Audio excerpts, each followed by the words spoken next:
Well, on Thursday night, we had a wonderful benefit with Daniel Ellsberg, the courageous whistleblower who released the Pentagon Papers, and also Jackson Brown. And they both were there, as so many of us, many hundreds and really thousands of us who've been engaged in this campaign, because we understand that, as one of Jackson Brown's many wonderful songs says, there are lives in the balance. There's so much fog in politics and corporate media and so forth, taking us away from the reality that every day the decisions made in Washington are matters of life and death. And we'll meet some people and they'll say, well, you know, I'm not into politics. And I say, well, fine, you're not into politics, but politics is into you.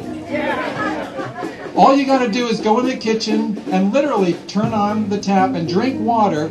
Politics is into you. What is in that water and what isn't is a result of the political process. Which reminds me, this is about thinking local and acting local, and thinking national and global, and acting national and global. And so when some people say, should we protect Schellenberger Park? Well, I don't have a position on that. I say we have to protect Schellenberger Park. We have to have a position on that. And make no mistake, whether it's Dutra, whether it's Chevron, whether it's Walmart, whether it's PG&E, whether it's the huge military contractors, whether it's health care that's going to be provided to people in our own communities, whether it's warfare that's going to be waged, ongoing, endless war, day after day, year after year, decade after decade. Those are political decisions, and they're about human lives. So when we go to a benefit for COTS, for instance, here, we see the wonderful work going on by nonprofits in our own communities. They are carrying a load much larger than any nonprofits should, could, or can really bear. The economy's in the ditch.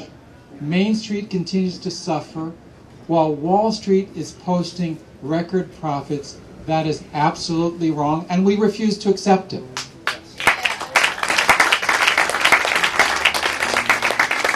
Now, one of the ways that I've been involved in work with Progressive Democrats of America has been to co-chair the National Healthcare Not Warfare campaign. And it's not just alliteration, because warfare, and when I went to Afghanistan, I saw soldiers in the street, U.S. soldiers, each one of them cost $1 million a year to keep there. When we're spending all that money on what Martin Luther King Jr. called the madness of militarism, we're depleting our own capacity in our own communities to do what is absolutely essential: real national security, education, retirement security, and also health care. That is a human right. We stand for single-payer guaranteed Medicare for all, for everyone. And that means, as a member of Congress, I intend to fight like hell to make sure that this district and all of this country gets its priorities straight. Martin Luther King Jr. talked about what he called guided missiles and misguided men. We got the technology, we got the computers, what we got to do is get the priorities straight. And when it comes to health care, I'm very proud to tell you that a lot of what I know about health care is because I'm so lucky to be married to a family nurse practitioner, Cheryl Higgins. And as many of you know, Cheryl has worked for many years as a family nurse practitioner at the Petaluma Health Center, and now works at the Student Health Center at SRJC Petaluma campus. And when you come right down to it, this is a matter of what we care about, not with our rhetoric, but our reality. There are so many talented, dedicated, hard-working healthcare practitioners and providers. And we're carrying this tremendous burden of underfunding, of trying to put together, to take care of people who walk through the door. They're underinsured, they're uninsured, they're getting Medi-Cal coverage, and we know that the reimbursement rates aren't as high as they should be. And so again, it's a responsibility that we have for health care, not warfare. And I want to close before I introduce Dennis Kucinich with an account of my own visit almost 3 years ago to Afghanistan. I was taken to what I was told the poorest neighborhood in Kabul. And that is saying something, because I got to tell you, I did see the enemy in Afghanistan, the most vicious enemy, a killer of an enemy that takes lives without remorse, without abandon.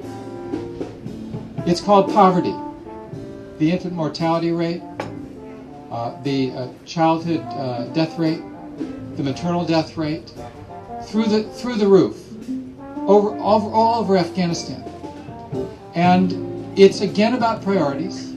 And when I sat down with a couple dozen women through a translator, and I asked a question because it was at the end of my visit, and I said, when I go back to the United States, what should I tell other Americans that you need most of all?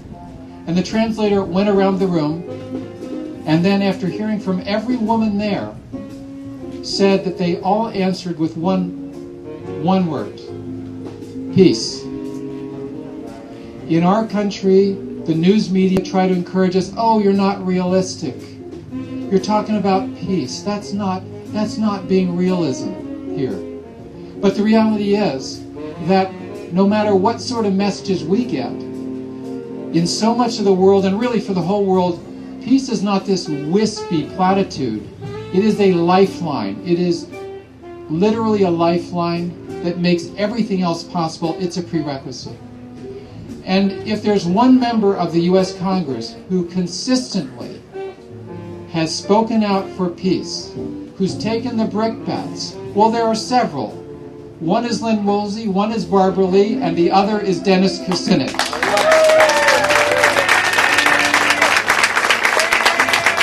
And it's not easy. It's not easy at all. And we're so honored that Dennis is here with us today. And without further ado, I want to introduce to you one of the great members of Congress in our lifetime, Dennis Kucinich. All right.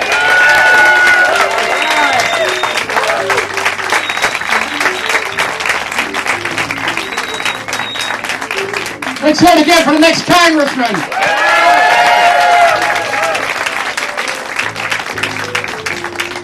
Well, hello, Petaluma, and hello to some of the most progressive Democrats, Independents, and Republicans that exist anywhere on the planet, right here in this town. Thank you for being here.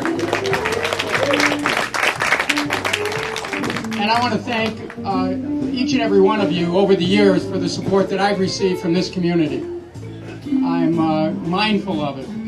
And when I got the call from Norman a few days ago, and our campaigns talked about coming out here, I knew how important it was to be here on this moment, 2 days before one of the most important elections that will happen in America for Congress anywhere. We are, all of us, at the threshold of a new world. The world ahead of us can be a world of peace and prosperity, can be a world of jobs for all, and health care for all, and education for all, and retirement security for all. It can be a place of clean air and clean water. It can be a place of safety and security.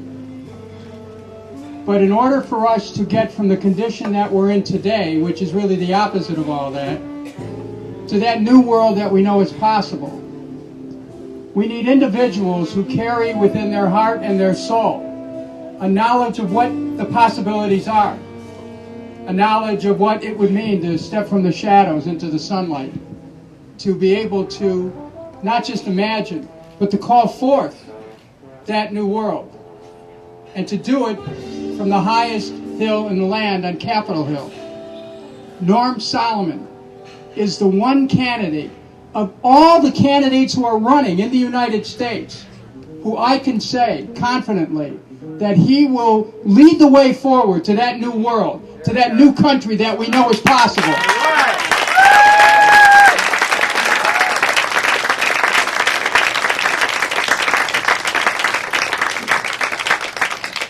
it's not simply his articulation of issues. It's not simply that he will vote right. He has the quality of spirit. He has the gentleness, the compassion, and the strength that is so powerful a force that his presence in the United States Congress, without even saying anything, his presence will make a difference. That's how unique a candidate Norman Solomon is. Norm and I have known each other for a long time. And Jeff Cohen and Norm and I have worked together on a number of national endeavors. I've been someone who has followed Norm's writing over the years. His intellectual depth is uncommon. To have someone with that depth in the United States Congress, with so many complex issues that are facing this country, to have someone who doesn't have to go to a team of advisors to find out what the right thing is to do. That's very important. There are not many people like Norm Solomon in the United States Congress today, but with your efforts in the next 48 hours, there's going to be one of them, and his name will be Norman Solomon.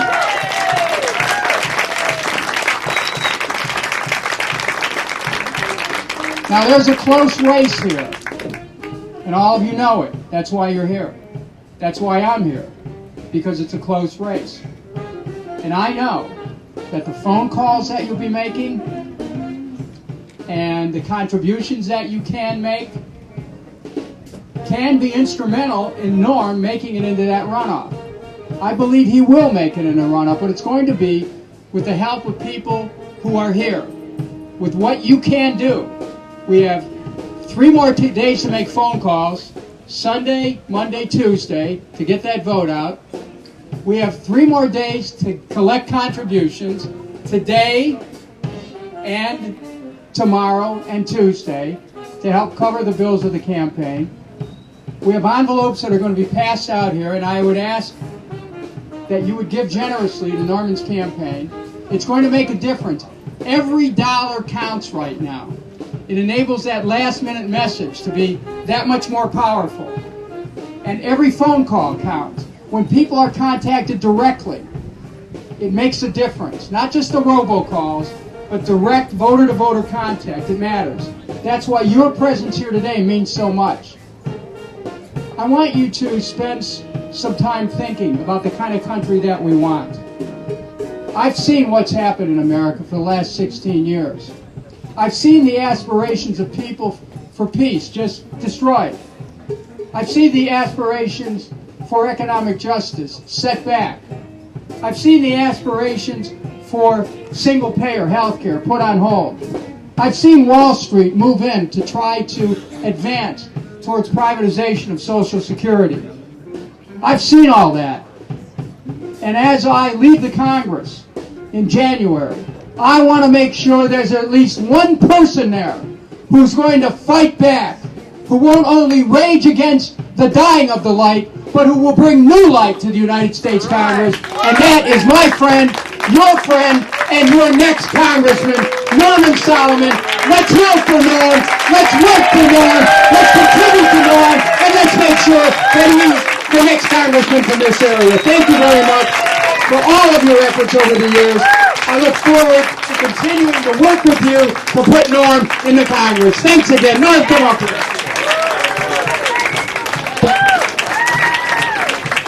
Norm Solomon.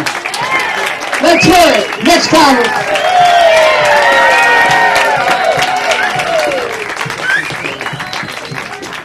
And, you know, we're in a situation now, of course, where every hour counts. So many people have worked so hard already. And I got to tell you, as close as it looks like this election is likely to be, the people here on this deck right now could determine whether I go on through this primary or not. No pressure. But really, everything you do, anything you can donate, every friend and neighbor and coworker that you can talk with in the next day, day and a half, and let them know why you support our campaign for Congress. That's the ripple effect. That's why Today, there's newspaper report that we're surging forward, that we are gaining compared to all the other campaigns. That's because of our word of mouth and our grassroots work. And I ask you, as we close the presentations here this afternoon from the mic, and please do stay, I ask you to do that little bit more, because when we each do that more in the next 2 days, we're going to determine the results. And from the bottom of my heart, thank you so much for what you've done, what you're doing, and what I'm confident you will do, because that's what makes the difference. That's what's going to make history. Thank you so much.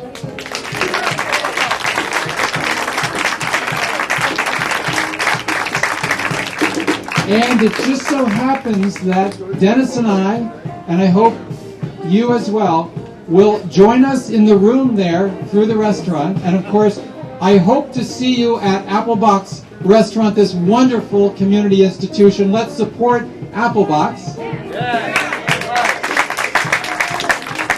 In the next few minutes, the next while, I hope that you will go through to the room on the right, join Dennis and me as we kick off phone banking in that room. And if you need to go in a little while, please find out what you can do to phone bank from the comfort of your own home, because that's part of our grassroots effort. Thanks again. Let's bring peace and social justice to this country.